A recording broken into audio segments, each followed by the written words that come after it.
If last year drained your bank account, if inflation hit your groceries, if debt piled up, or if life just punched you in the face financially, you're not alone. 2025 and even halfway through 2026 have been brutal for a lot of people. But here's the good news. You can recover faster than you think if you follow the right reset plan. In this video, let's chat about how to rebuild financially. No shame, no unrealistic goals, just clarity and momentum. Step number 1, stabilize before you optimize. Many people try to improve their finances before they fix their foundation. But if you're recovering from a tough year, the first step is to stabilize. Pause any unnecessary subscriptions, temporarily stop using credit cards, and switch to a bare minimum budget for at least 30 days. You can then take this time to review recurring expenses and cancel anything that doesn't help you get closer to your goals. Why is this important? Because everything has increased. Housing, groceries, gas, everything literally costs more. But when money is tight, these little recurring expenses can bleed you dry. Taking a moment to pause and take a look at where and how money is moving in your life can help you get back on track. Step 2, create a 2-account emergency reset. You can't rebuild if unexpected expenses keep knocking you off track, and a rough year destroys people because they don't have a buffer. So rebuild the buffer first. Now, if you've been learning about money for any amount of time, you've heard of having an emergency fund. But we found that having a 2-account approach to emergencies can help mentally win the money game. The first account is called the Oops Fund. This covers those small surprises that normally pull you back into chaos. It's the need to replace a flat tire, that vet bill you had to pay because your dog ate chocolate, or the sudden travel you have to do for a family emergency. These expenses may be somewhere around $1,000 to $2,000. The second account is the real emergency fund. We call it the Life Happens Fund. You don't need the perfect, fully funded 6-month cushion right now. In fact, 1 to 3 months can get you by. You just need a little more runway than $1,000. This helps you break the cycle of paycheck to paycheck stress. So get that initial $500 to $1,000 saved for the Oops Fund, and then work as hard and as quickly as possible to get 1 to 3 months saved up. This is your financial stability expanding. Build this before anything else.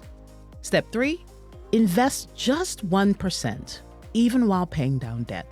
There's a long-running debate in personal finance. Should you invest first or pay down debt first? And honestly, the right answer depends on your interest rate, your employer match, and how stable your cash flow is. But if you're coming off a rough year and already feel behind, the bigger problem is usually momentum. Feeling like you're not building anything, just digging out.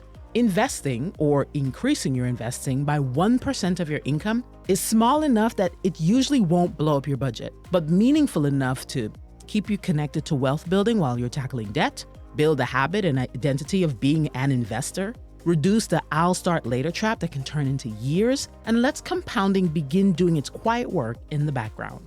This isn't you choosing investing over debt, it's you refusing to pause your future entirely while you clean up the past. The rule is simple.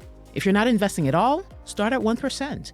If you are investing, just increase it by 1%. That's it. No dramatic overhaul.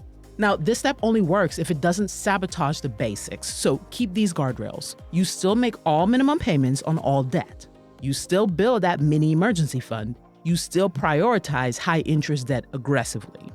Step 4, prioritize that debt.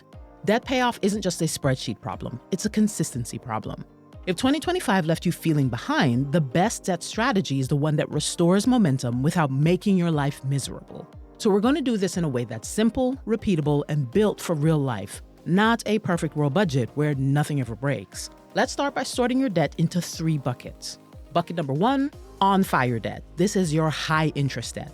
Those credit cards that are carrying 20+ APR, those store cards, buy now, pay later plans, this is the debt that can ruin your future the quickest, so we have to prioritize it. Bucket number 2, heavy debt. This is the debt that is still expensive, but maybe not as much of an emergency. Things like personal loans with a lower interest rate, car loans, and maybe some private student loans. Bucket number 3, low heat debt. This is the debt that can often be handled strategically once you've stabilized your foundation. This usually involves many federal student loans, the lower interest car loans, and even some mortgages. Now that you have your buckets, you can pick the payoff method that works best for you and the bucket you're working on. Maybe it makes the most sense to prioritize the debt avalanche method for bucket number 1 to get out of that high interest as quickly as possible, spending the least amount of money. But then you shift to the snowball method for buckets 2 and 3. Remember, you want to be consistent, not perfect, so make sure you pick a method that you can stick to. Step 5, make progress automatic. If there's one lesson a tough year teaches you, it's this: motivation is not a plan.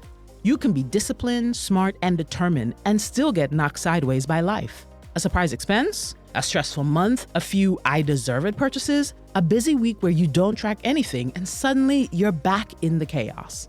That's why this step matters so much. When people finally get their financial lives in order, it usually isn't because they became a new person. It's because they built systems that made the right choices easier and the wrong choices harder. A financial system is simply a set of default behaviors that happen whether you feel like it or not. Bills get paid without you remembering, savings happen without you negotiating with yourself, debt goes down without waiting until the end of the month, investing continues even when life is noisy, and a system turns money management from a daily emotional battle into a predictable routine. And that's true whether you're rebuilding after a tough year or trying to build wealth. Same principle, just at a different level. So let's build a system. One of the biggest reasons people overspend is because everything sits in one checking account. So every dollar looks available, even when it's supposed to pay rent next week. Fix that by creating buckets. You can do this with separate accounts. Have one account set up for paying bills, rent or mortgage, utilities, insurance, minimum debt payments. They all get paid from this account. Then set up a second account for your daily spending. From this account, you'll pay for groceries, gas, eating out, and fun activities. This is your life stuff spending account. And your third account is your savings and investment account. This is where your emergency fund sits, the money that you'll transfer to your IRA or your brokerage, and even things like your Christmas travel and gift fund. Once you have the accounts established, you can put the automation into place. Auto pay your minimum debts so you can avoid late fees and credit hits. Auto transfer money to your savings and investment accounts. Auto pay your fixed bills like phone, subscriptions, and rent. If you're nervous about auto pay, start small. Just auto pay your minimum debts. Then have a reminder to check your balance. Do this for a month or two, then build from there. The goal isn't to trust the system blindly, it's to reduce the number of times you can forget something. Bonus point: systems aren't just for rebuilding. Here's the secret most folks miss. Wealth isn't built by big moments. It's built by repeatable defaults. Rebuilding systems and wealth building systems are basically the same machine, you're just prioritizing differently. When you're rebuilding, your system might focus on debt payoff, building a small emergency fund, and avoiding fees. When you're building wealth, your system evolves into higher automated investing, building bigger emergency funds, and longer-term planning. The foundation is the same though. Money gets assigned automatically, and progress happens even on your messiest weeks. If you take one thing away, understand this: you don't rise to the level of your goals, you fall to the level of your systems. So build a system that separates your money so you stop accidentally spending your bill pay money, and automate the basics so that life doesn't easily derail you. A tough year can make you feel like you failed financially, but you didn't fail. You're living inside a system that has gotten more expensive and less forgiving. The reset isn't about becoming perfect. It's about building a structure that can handle your real life. Thanks so much for watching. If you know someone who wants to rebuild this year, share this video. Don't forget to like and subscribe and hit that bell icon so you don't miss out on future content. We'll see you in the next one.